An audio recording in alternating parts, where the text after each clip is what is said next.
right, tired of feeling invisible in your industry? Well, today I'm going to show you something so amazing that clients will be seeking you out. So why do some brands feel so effortlessly magnetic, darling, while others are often ignored?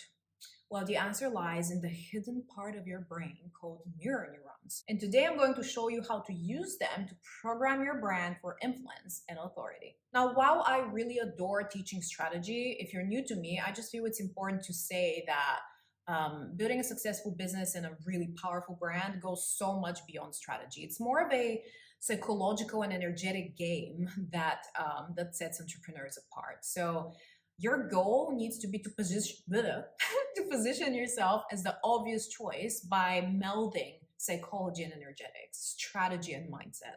Oh, and if you're new here, my name is Desi, and if you're ready to take your brand and your business to that next level, to its next evolution, then I'm your girl. So let's get into it. Actually, before we get into it, make sure you hit subscribe. Do it right now. What's the worst that can happen? If you don't, you'll miss all my other videos, and we can't have that sort of tragedy in your life right now.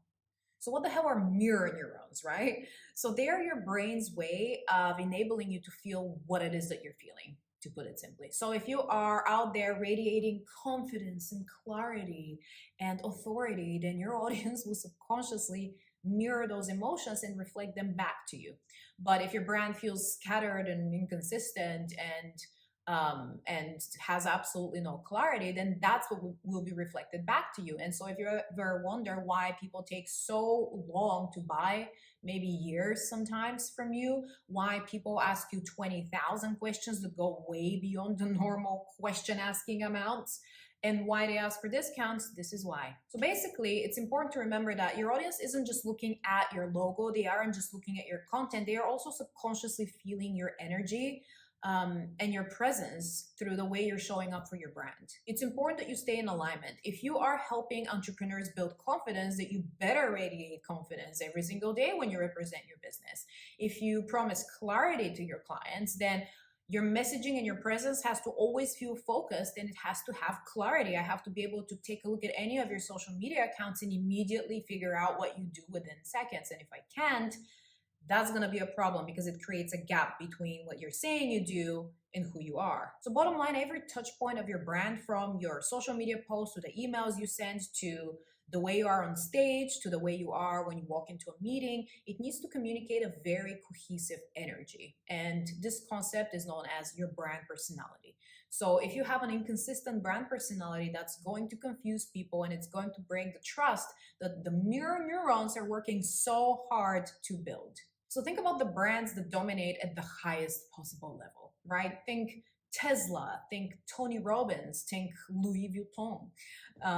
Every single one of them is meticulous about the emotional precision they bring to every single interaction. So what about the strategic application of this, right? How do we turn this aspect of neuropsychology into brand influence? Simple.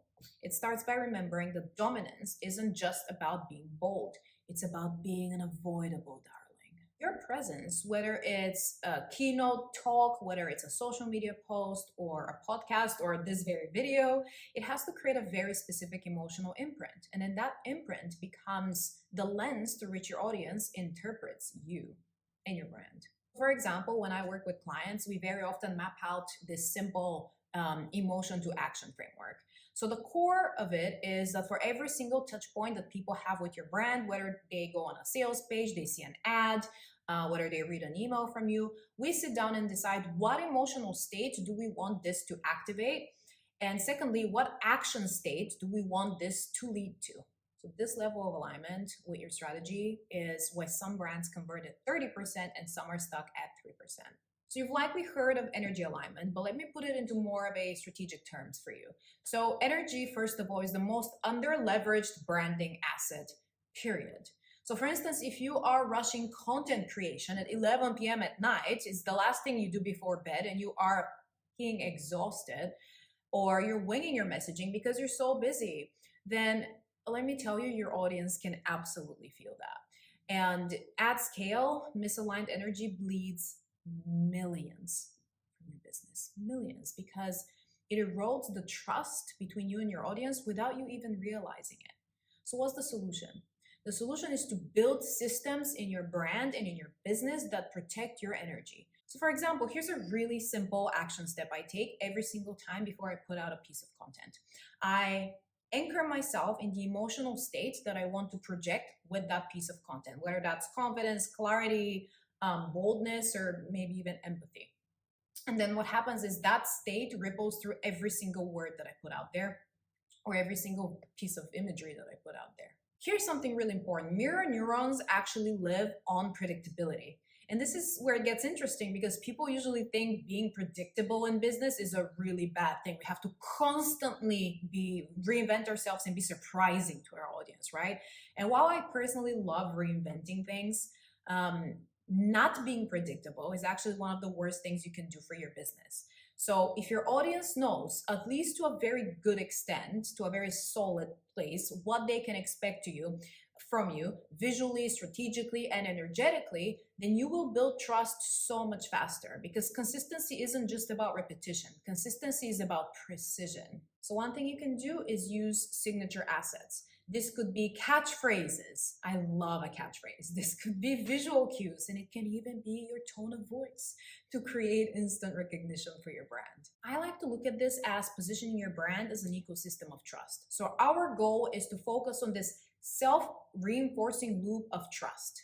Because at this stage, your brand isn't just about selling products or services or any offer, really. It is about creating an ecosystem. Every single interaction, whether it's with you, your team, your content, it needs to reinforce the exact same message. And that message is very simple. I am not a gamble. Working with me is not a giant risk. People forget that sometimes, but the number one reason we don't buy from someone is because we perceive them as a risk. Because to us, they are this mystery, they are vague. So it's not just about being visible and omnipresent anymore, even though that's important. It's about being inevitable and being seen as the obvious choice, often the only choice really for our audience. So if we think about that ecosystem of trust, it has three parts. The first part is emotional anchoring. You have to decide which are the top emotional states that your brand owns. It could be certainty, it could be transformation, it could be boldness. And then you have to make every single piece of content and every single piece of imagery you put out there an anchor for that emotion. People need to be able to go on your website, if you have one, and feel that certainty that you show up with. The second thing is social proof at scale. So at this point, regular testimonials feel outdated, and because they're usually so result focused, they often feel transactional as well. So there's been an evolution, or maybe there hasn't, but I want to start an evolution and a revolution of how we share testimonials, okay? So to position your brand as the obvious choice that I keep talking about in your industry, you must evolve from whatever it is you're doing now with your testimonials to using them as evidence of your leadership, as evidence of your influence, not just your expertise. That's the bare minimum, right? The bare minimum that people need to know about us at any given point of time is that we are good at what we do. Your clients' transformations should not just validate your expertise, they should amplify your market positioning as the go-to authority in your industry. So don't just share the results. First of all, share the journey. Highlight their entire journey, the before. In fact, focus a lot on the before, not just on the after, and focus on the emotional journey they've been through, not just on the cold hard facts of, oh, well, this person worked with me and then she was here and now she's here. That's not enough anymore. Make them reflect the ripple effect that your guidance has had on this person's life and or business. And most importantly, don't just share testimonials all the time in the form of screenshots. Get people on camera. You would be surprised at how many people would say yes to jumping on a quick 15-minute live video with you, or even pre-recording, or even being on your podcast with you, just to highlight their journey as your client. The third thing is brand rituals. One of my favorite things ever. I get really excited about branding. Awkward. The key here is to create rituals that become synonymous with your brand. So this can be something as simple as a weekly newsletter with a signature tone. It could be, and this is one of my favorite things to implement with my clients, it could just be a weekly signature show on Facebook Live or Instagram Live. Rituals create familiarity with your brand, and that familiarity through time, it creates trust. So to give you an example, Let's take a client of mine. Her name is Melissa. She is incredible. She's a spiritual and business mentor, and her focus is on the Akashic Records. So when we first started working together over 4 years ago, she already had her business and she was doing quite well, but she wasn't getting clients through social media. Her content was falling flat. It was very sporadic. She was showing up here and there, but there were no rituals. There were no continuous ways to build trust with her audience behind the scenes. So we implemented a weekly signature show on her Facebook Live, just on her profile, called Soul Speak. I believe she did it for at least 6 months. And even though it wasn't getting a ton of views at first, slowly but surely people started showing up. And there's always that core group of people that go on to become clients as well, right? They started to show up because it piqued their curiosity.